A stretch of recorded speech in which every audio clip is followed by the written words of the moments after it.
pada pria atau kontrasepsi KB permanen steril untuk pria. Nah, gambarnya seperti ini, Bu. Ini lato-lato 2. Ini adalah testis. Normalnya ada 2, nggih. Tapi ada beberapa anak itu kopong, ada 1 gitu, atau bahkan nggak ada dua-duanya. Itu karena ini masih di dalam rongga perut, belum turun. Jadi kalau ada anak-anak itu monggo jenengan cek. ya untuk cek apakah testisnya sudah turun atau belum. Kalau sudah ya alhamdulillah. Karena kalau tidak turun testisnya, dia ada di rongga perut, kan itu juga mempengaruhi kesuburan ya. Karena sperma ini tidak boleh kepanasan. Kalau di rongga perut kan di suhu kita kan panas anget gitu ya. Makanya kenapa bisa kendor, bisa mengkeret punyai laki-laki itu karena itu tadi untuk menyesuaikan suhu. Kalau suhunya dingin itu dia akan mengkeret, tapi kalau suhunya panas dia akan mengendor gitu nggih. Kalau suhu panas itu dia akan mengendor itu mencari yang dingin gitu. Nah, caranya dari sini ini diproduksi sperma di sini, kemudian ini terjadi pematangan sperma.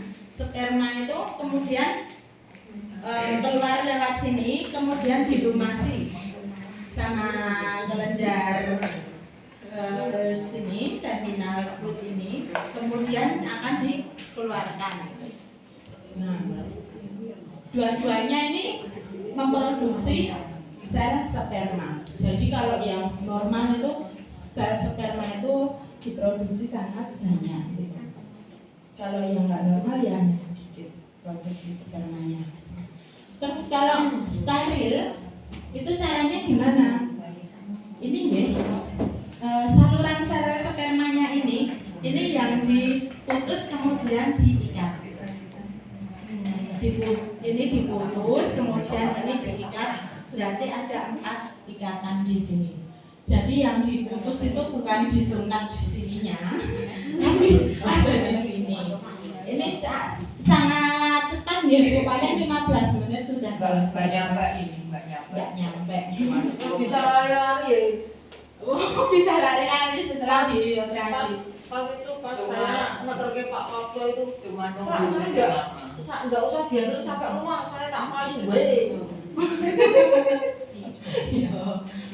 Ini bios lokal ya.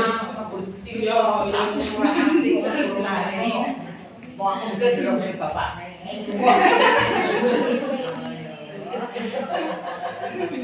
Ini bios lokal gitu ya. Nah, kalau cari apanya saluran sel spermanya ini sudah ketemu, karena gini ya, ini ada saluran darah ini. Kalau kita carinya cepat langsung ketemu, disayat sedikit, kemudian diikat, kemudian dipotong gitu. Jadi kalau orang dengar wah operasi gitu, bayangannya wes berdarah-darah yang hanya ternyata hanya simpel gitu. Bapak-bapak setelah operasi pun bisa pulang naik motor sendiri, karena yang di bios itu hanya yang bagian sini, bios lokal saja. Tapi karena kita MOP ini masih sulit nih Bu, kita cari MOP karena bapak-bapaknya itu kesadarannya kurang gitu. Bagaimana caranya kita merayu untuk kesadaran kehidupan. Nah, kemudian kontrasepsi mantap untuk wanita MOW atau tubektomi. Ini juga operasi kecil pada saluran telur wanita, bukan merupakan pengangkatan rahim, sehingga ibu bisa tetap haid. Kemudian sifatnya adalah permanen, jadi wes dimantepin ya benar-benar mantep. Kemudian sangat efektif, jarang terjadi kehamilan, tapi tidak melindungi dari HIV/AIDS dan IMS. Kemudian sebagian besar perempuan bisa memakai alat kontrasepsi. Nah, seperti ini Bu. Sama. Tadi ini kan hotelnya telur nggih. Tempat ketemunya si telur dan si sperma tadi. Nah, hotelnya ini dipotong. Waduh. Jadi nanti spermanya di sini ini mau tawak-tawak Bu ngenteni nanti tondok iki. Jangan teka-teka kayak gitu. Kenapa? Karena ya memang harus disekat. Wis ra tekan enggak bakalan ketemu nggih. Mesake nggih. Ya Allah nek tadi wis suwe boleh apa nek mlayu wis banter-banteran jebule ra ketemu. Nggih. Mesake iki tadi telurnya. Nah, kalau seperti ini sudah enggak bisa hamil lagi toh Bu, wis cekel toh. Wis dipotong, wis diikat, sel telurnya juga sudah enggak bakal ketemu dan dengan sel sperma. Kemudian, nah ini adalah laparoskopi. Laparoskopi itu operasi yang terkini ya. Itu lukanya hanya kecil. Alatnya hanya segini Bu, kecil ya. Dari bawah di spekulum, kemudian dari atas di laparoskopi. Ini robotik ini. Jadi medis sekarang itu sudah sangat canggih ya. Kalau dulu kan kita membayangkannya lukanya seperti sesar itu. Enggak. Sekarang tuh hanya kecil, alatnya laparoskopi itu paling cuma 1 cm. Dan ini penyembuhannya lebih cepat. Kalau laparoskopi seperti ini, kemudian dijinjek, sudah. Dan itu juga cepat. Itu adalah macam-macam alat kontrasepsi. Kita sudah belajar tentang hormonal dan hormonal, terus yang mantap, yang MKJP jangka panjang itu tadi ada implan itu untuk selama 3 tahun. Kemudian untuk anjudi itu variatif, dia tergantung alatnya, bisa 6 sampai 10 tahun. Kemudian untuk MKJP selanjutnya operasi ini untuk selamanya. Adakah pertanyaan Ibu-ibu? Kalau kita menggunakan implan itu kadang-kadang katanya ada yang berjalan-jalan sampai jantung atau sampai paru-paru atau jalan-jalan begini, apakah itu benar enggak? Oh ya. Ibu-ibu kita ibu-ibu zaman now ya, macam sadis nggih, mama cantik. Berasa gadis. Kita punya Android nggih, HP nggih. Nah, HP seperti ini. HP ini memang banyak hoaxnya nih Mbak Dwi. Nah, itu kan hoax kayak medeni nggih. Sangat menakutkan, masuk jalan-jalan sampai ke jantung sama paru-paru nggih. Nah, itu salah besar. Mari kita edukasi masyarakat kita bahwa kalau implan itu bisa jalan-jalan itu adalah sesuatu yang salah besar.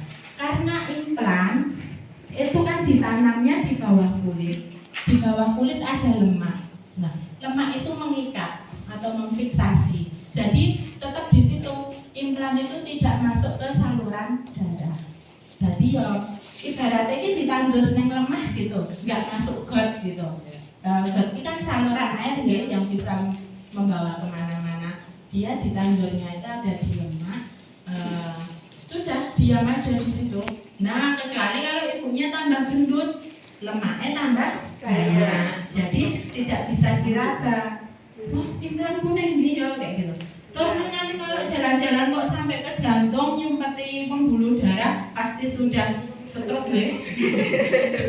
Sudah stroke, ke paru-paru juga sudah pasti ada perdarahan gitu. Bisa muntah darah kayak gitu. Itu sangat tidak benar. Ya, selanjutnya ada lagi yang bertanya? Kalau ini yang tentang IUD ya Mbak, pemasangan IUD pasca melahirkan itu apakah bisa lepas dari rahim? Begitu pertanyaan. Oh ya, IUD pasca salin ya, yang begitu plasenta keluar langsung dipasang IUD gitu nih. Lepas gitu, bisa Bu. Itu namanya ekspulsi. Kan tadi saya bercerita di sini kalau persalinan ini akan menipis dan buka gitu ya. Nah, begitu pasca persalinan dipasangi IUD, kemudian ini masih sangat bukaannya itu belum menutup rapat, itu bisa keluar. Dan keluarnya itu pasti ke sini, Bu. Ekspulsinya itu pasti jatuh ke sini. Tidak bisa ekspulsi itu ke kanan atau ke kiri atau ke atas. Itu tidak apa-apa nih Bu, nanti bisa dipasang kembali setelah nifas selesai. Jadi rahimnya itu saat sudah kenceng menutup pintu gitu. Itu tidak apa-apa, tidak usah takut. Oke. Monggo ada lagi.